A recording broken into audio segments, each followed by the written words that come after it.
So guys, today we are cranking up the difficulty to the max. I am riding the MXGP of the Netherlands, Oz, which is made by JV, and this track is one of, if not the hardest track to try and get around at a good pace already. And I thought, you know what, I like a challenge, why not make it harder? So we've slapped some rain on there, so I'm not going to be able to see where I'm going, and we've also turned the wind speed up to max. Now, a lot of people don't actually know or mess around with the wind speed at all in bikes. But you can turn it up, so just when you're selecting your track in testing, if you go to the right hand side where you'd usually change from like cloudy to rainy for example, you can change the wind speed in there. Now some of you might not think that it does anything, however I have witnessed firsthand that it can get pretty wild. The only place you'll really notice it is not in the corners, but it's in the jumps. Now depending on what direction you set the wind, some jumps will either give you a massive burst of speed suddenly, so you jump much farther than you anticipated, or it will do the opposite. It will kick you a bit sideways, it will slow you down, so it just makes the whole thing a little bit more unpredictable. And when you're on a track like Oz that's already got these massive bumps everywhere, and you're already trying to fight your bike around the track, adding another layer of unpredictability in there is going to be very interesting. So I'm, as I say, I like a challenge. I'm interested to see how it goes, how it rides, and just to make things even harder for me, I thought I'd stay on the 450 as I have been recently, and just see really if I can stop the back end from sliding out absolutely everywhere from the rain traction. And the maximum speed of the wind that it let me put it up to was 26 miles an hour, which I believe is 42 if Google hasn't done me dirty. For you weirdos that use kilometers an hour, please don't be mad at me. So yeah, I think it's going to be really interesting. Should be a really fun time.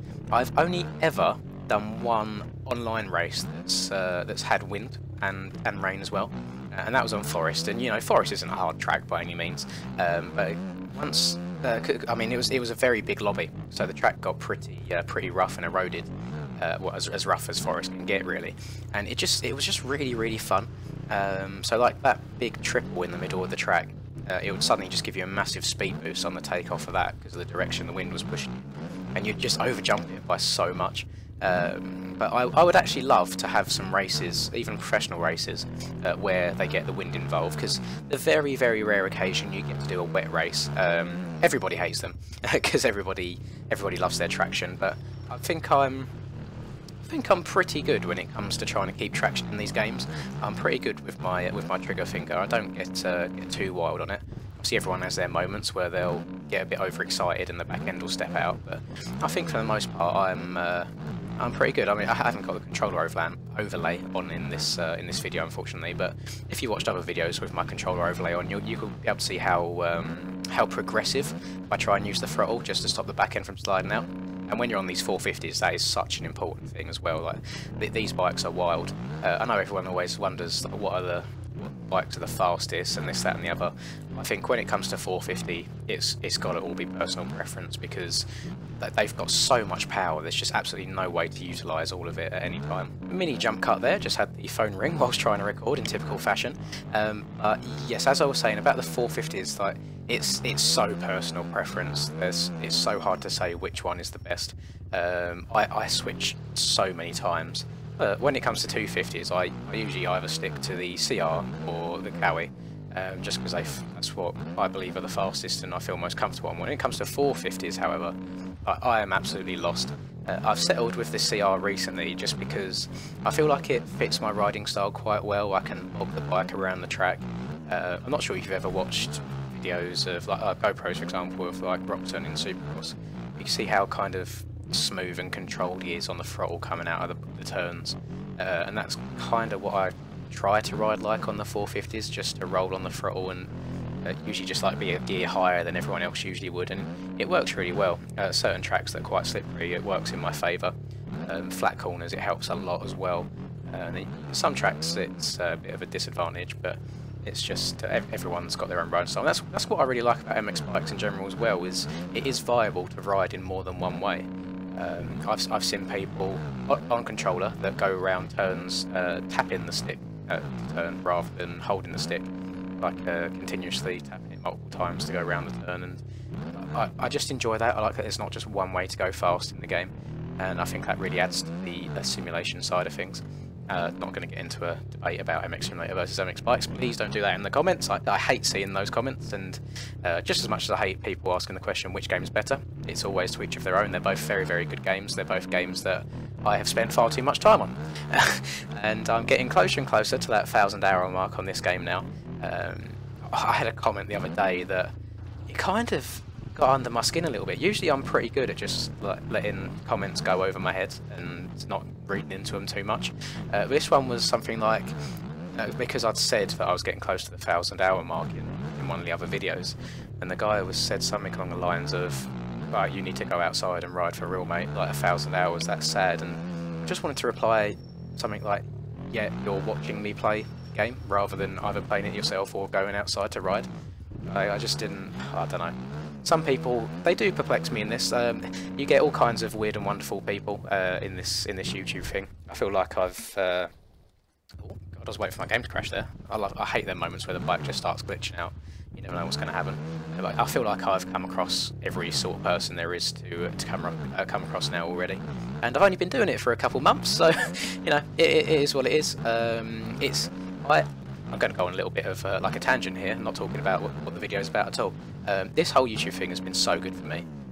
Just as far as character building, I feel like I talk so much better, even in person now.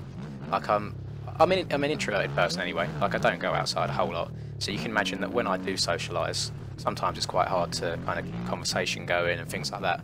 And I can imagine if you go back and watch some of my very, very early videos, the talking in it is probably very awkward, it probably doesn't flow very well, but I feel like I am just slowly progressing over time, both in videos and in person as well, which is really good. I'm always one for personal growth, and especially if it's something that I've struggled with for a very long time, but this is improving, it's amazing. So I'm very, very glad that I started doing it, and it's why I'm also confident that I feel like things are just going to keep getting better and better and better.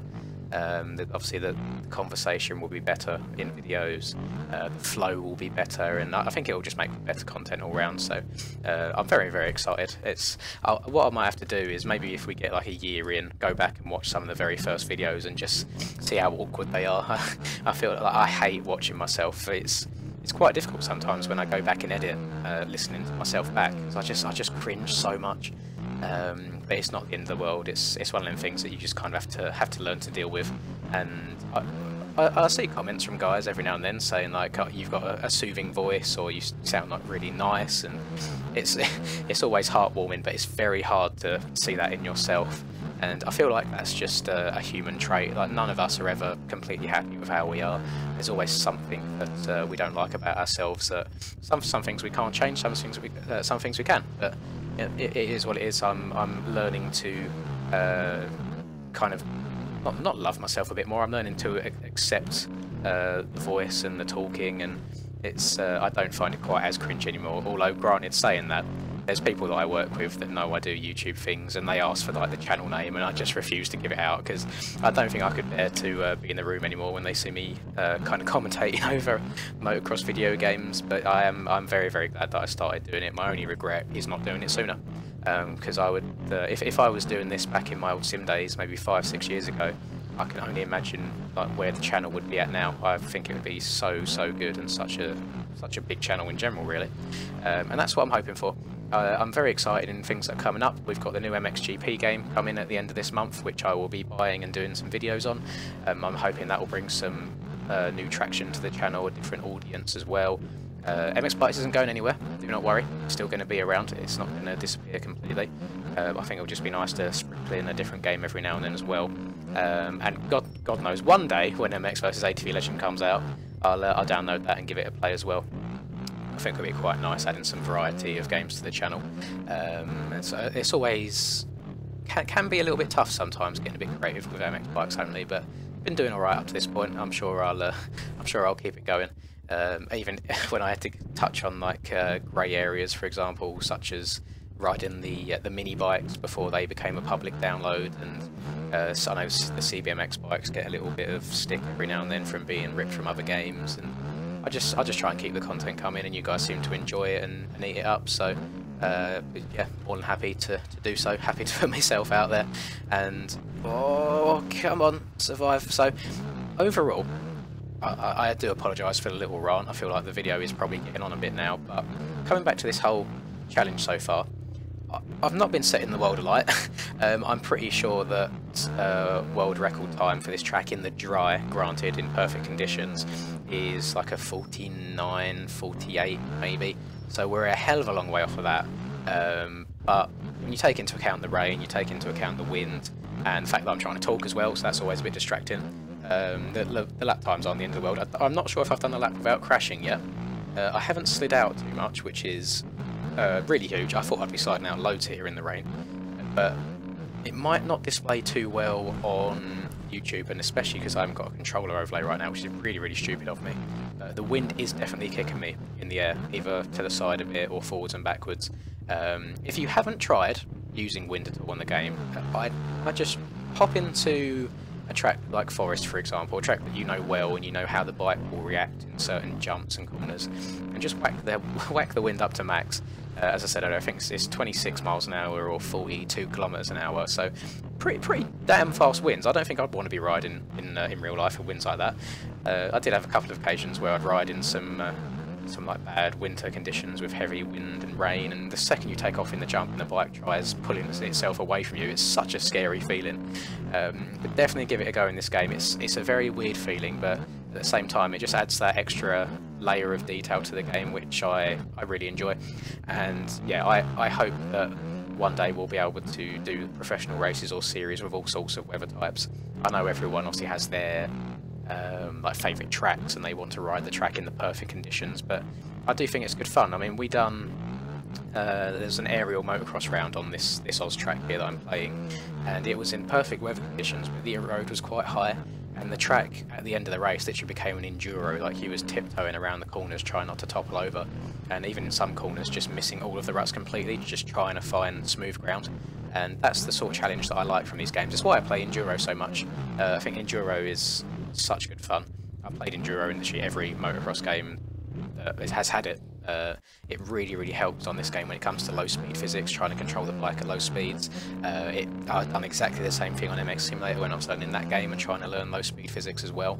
And yeah, I think if you really want to improve in games like this, you need to just throw yourself in the deep end and just put the time in to learn what the bike's going to do in certain situations. There's some things that are unpredictable. Obviously you get some crashes where the front end tucks and the bike will just kind of teleport sideways for maybe 10-20 feet. That can't be helped. You can only do so much. You're only human. you can't go in to hack the game and change how all of the physics work. So that is what it is. And I am crashing a hell of a lot recently. So I might sign off here. This has been good fun. It's been a very good challenge, and I'm a bit biased because I like Oz in general. I'm a big fan of this Oz track. I put in a good couple hundred laps on the first 2 or 3 days that it came out, trying to go for world record. Unfortunately, I'm not quite to the standard that some of the top guys are, as much as I would like to be. I just simply don't have the time to dedicate to these individual tracks at the moment. But still playing them casually. I still really enjoy them. I'm sure you guys will enjoy it as well. If you're brand new to the game, I know some of you are. I know some of you downloaded the MX bikes through this channel. Please don't go and hop on one of these tracks straight away, because you'll just demoralise yourself. You'll probably turn yourself away from the game.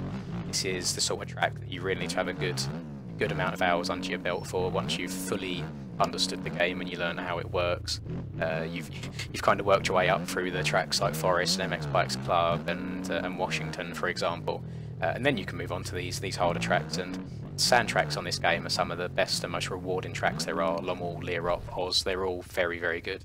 And once you get a nice consistent lap going as well, it feels so good once you get a flow.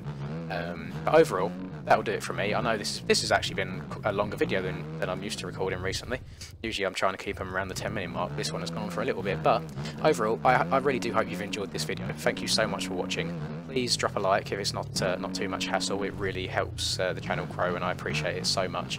And drop a sub as well. Lots of new exciting things coming in the future. Daily uploads. Well, nearly every day. Sometimes my immune system says no and makes me ill, so I physically can't, but I do the best I can do, and I hope you'll stick around and join us on the journey. So thank you very much, guys. Enjoy whatever it is that you're up to for the rest of your day, and until I catch you guys in the next video, peace. Got bad shit all up in my mind right now. Fuck it, give me a minute and I'ma let it all out. I don't give a shit about an opinion, be another dimension when I wake up, wake up, wake up. Bitch, it's time to fill the cup. Got no fucking love, I feel so stuck on my luck. Get fucked.